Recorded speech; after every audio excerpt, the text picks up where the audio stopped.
Alright, Babylon, part 2, let's get it. Let me just clear my throat first. Okay, so we left off and sorry, let me come closer. We left off and the city of Babylon had just been sacked by the Hittite Empire, by an army from the Hittite Empire in 1595 BC. So, yeah, I mean, going on from there, Babylon just kind of stayed kind of trash for the next 400 years or so. It was, they got sacked, nothing really happened for 400 years, I guess time just flew by back then, because obviously 400 years is a long time, but I mean, in the history of a city that's like nearly 3,000 years long, it's actually not that long at all. So yeah, throughout this 400 years, Babylon got conquered by these guys called the Kassites, and they kind of renamed the city Karduniash, or I don't know how you pronounce it, but yeah, I'm just gonna keep calling it Babylon. But yeah, so eventually, around 400 years later, it was like 1150 BC or something. Well, the Karduniashians are kind of struggling now. They got conquered by the Egyptians briefly.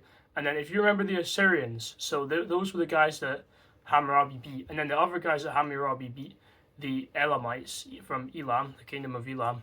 Well, both of them have made a comeback, and they're now fighting over Babylon. And that's drastically weakened the city, because there's all this war and stuff. It's not good for business, isn't it? By 900 BC, the city of Babylon was conquered by the Neo-Assyrian Empire.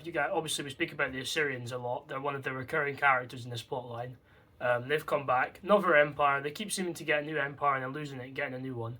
But this time, they control Babylon. And they continued to do so until about 600 BC. So yeah, in 689 BC, the Babylonians allied with another recurring character, the Elamites, I don't know how you pronounce that, to revolt against the Neo-Assyrians. And, well, I'm not going to lie, they got absolutely crushed. They got railed, bro. And the whole city of Babylon got razed to the ground by this Assyrian king called Sennacherib, or something like that. Babylon, by this point, has kind of gained a lot of, aura as a city. It's, considered a religious center across the whole Fertile Crescent, the whole Middle East. So everyone's kind of shocked, I can't believe he actually just destroyed the whole ass city.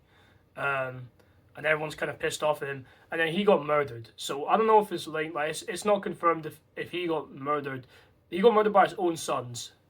It's not not known if it's linked or not, but it's definitely a possibility, and a lot of people considered it as kind of an act of atonement for the destruction of Babylon, him being murdered. Subsequently, his successor, this guy called Esarhaddon, he was kind of desperate to not have the same fate, so he rebuilt the city as best as he could, and in fact, he ended up making it kind of like one of the capitals of his empire. So he lived in Babylon for a part of the year to kind of try and make up for the fact that his predecessor had razed the whole city to the ground.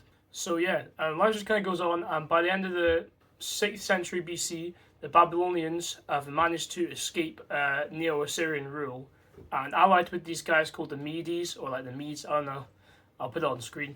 They basically just go about destroying the Neo-Assyrian Empire, and this is the end of over 1,000-year-long beef between the Assyrians and the Babylonians, and I guess the Babylonians won in the end, But Assyria is its whole own thing with its own really cool history and stuff, so, one day I might make a video on them. But yeah, after the last great king of Assyria, Ashurbanipal, after he died, it just kind of fell to pieces. And so now the Babylonians have taken over everything, and they've created their own Neo-Empire, the Neo-Babylonian Empire. And so in this Neo-Babylonian Empire, this is when kind of all the famous stuff that's when you think of Babylon, what you think of gets built, I'll put pictures of it on screen, the Ishtar Gate and the Etemanki Ziggurat. And then most of the cool stuff is just built by this one guy, Nebuchadnezzar, who he's also famous not only for building that, but he's also famous for building the Hanging Gardens of Babylon, which you must know about, surely. It was one of the ancient wonders of the world, and also it's the one which people aren't really sure if it existed or not. And I really don't know if they ever came to a conclusion if it existed or not. But yeah, he's the guy who allegedly built that. This is also the king of Babylon, who's in the Old Testament, where he exiles the Jews to Babylon and destroys Solomon's temple. But despite how great it was, this empire didn't really last for very long, because by 539 BC, it got conquered by Cyrus the Great of Persia. And the story of how they got conquered is actually quite smart, so I'll explain it. So basically, the walls of Babylon were famous for being impenetrable, and basically the Babylonians were chilling because they thought, well, no one can get in the walls, so we'll just chill inside of our city. And the only gaps in the wall were through these really heavily defended gates, which pretty much nobody could get in without taking an awful lot of casualties. So there was one other gap in the wall, which they all kind of just forgot about, just kind of didn't really think about. The Euphrates River flew through the city of Babylon, and it flew through the wall through a series of like metal grates. But obviously, because the grates are kind of in the water, no one can really go through the grates. No one can really just walk through into the city because obviously it's in the water, and you drown. So basically, Cyrus the Great had his soldiers divert the Euphrates upstream so that the water lowered enough so that his army could basically walk through these metal grates where the river would have been. And by doing this, they were able to conquer like a lot of the city before the rulers of Babylon, who were just chilling in their palace, thinking they were impenetrable. They didn't even realize what was going on until it was all over, basically. And through that, the Neo-Babylonian Empire fell and became a part of the Persian Empire. Hey Roxy, I'm recording a video right now. You want to the video? Nah, probably not. Anyways. Yeah, so at first, under the Persians, Babylon was very important. It was a centre of learning and scientific advancement, especially in the fields of mathematics and astronomy. The Babylonians did also attempt a couple of revolts in 522, 521 and 482 BC, but none of these really succeeded. They all got crushed. But yeah, Babylon was really important. It became like an administrative centre, like a really important city in the Persian Empire for the next kind of 2 centuries after it was conquered.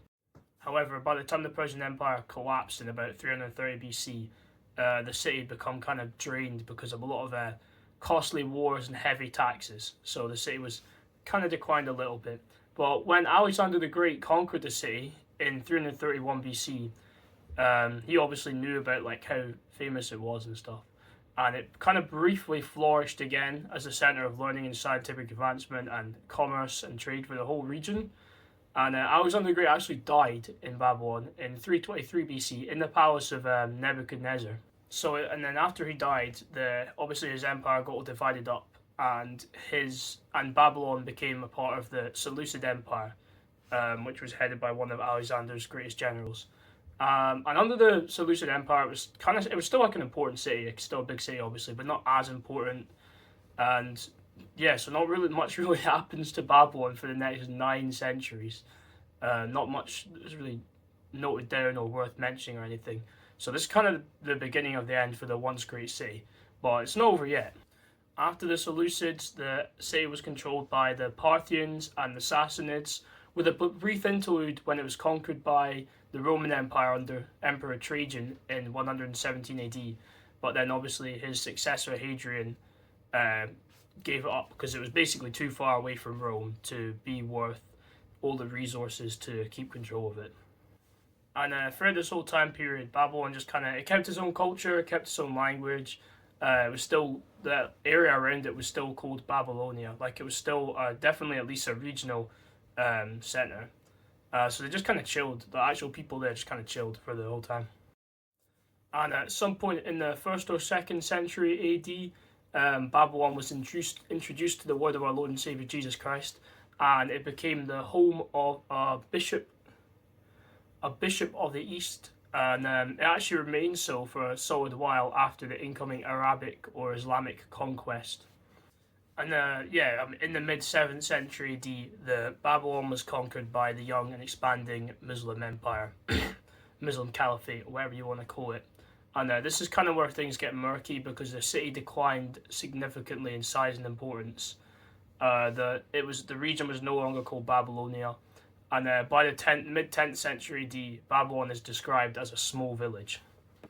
The only kind of thing that was noted as important about it was a great place to get bricks for building things. So a lot of cities such as Baghdad have, especially the really old parts of Baghdad, were built by bricks stolen from Babylon, which, by the way, it confuses me. How you can come to somewhere and see all these grand ancient buildings, and they were already thousands of years old by this point, and just think, Yeah, well, I need some bricks for my house, so I'm just going to destroy thousands of years of culture and history just to build some bricks for my house.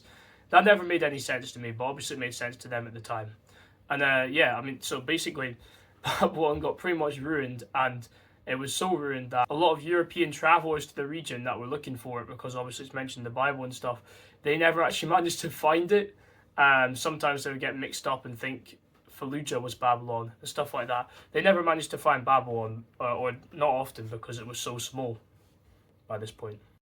And in the mid 19th century, when European colonial empires kind of spread across the globe, pretty sure Babylon came under the influence of the British Empire, the mighty British Empire, and became a site of archaeological excavations.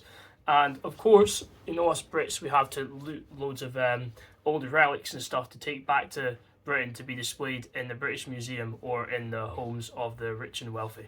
Yeah, these days Babylon is a part of Iraq. It was kind of messed up by Saddam Hussein because he kind of thought of himself, you know, he's a bit loopy in the head. He kind of fancied himself a bit of a successor to Nebuchadnezzar. So we did some weird things which kind of destroyed some ancient stuff and whatnot. But you know, you can still go visit it today. There's still a lot of stuff there. I mean, it is in the Middle East, so that's probably why it's not so well visited. Yeah, that's the end of this video, everybody. I hope you guys enjoyed, and there'll be more videos coming out soon. When I get to university mid-September, I'm gonna maybe try and create like a whole setup and everything. I think it would be really cool to be a YouTuber, so maybe one day. But anyways, until my next video, I'll catch you on a bit.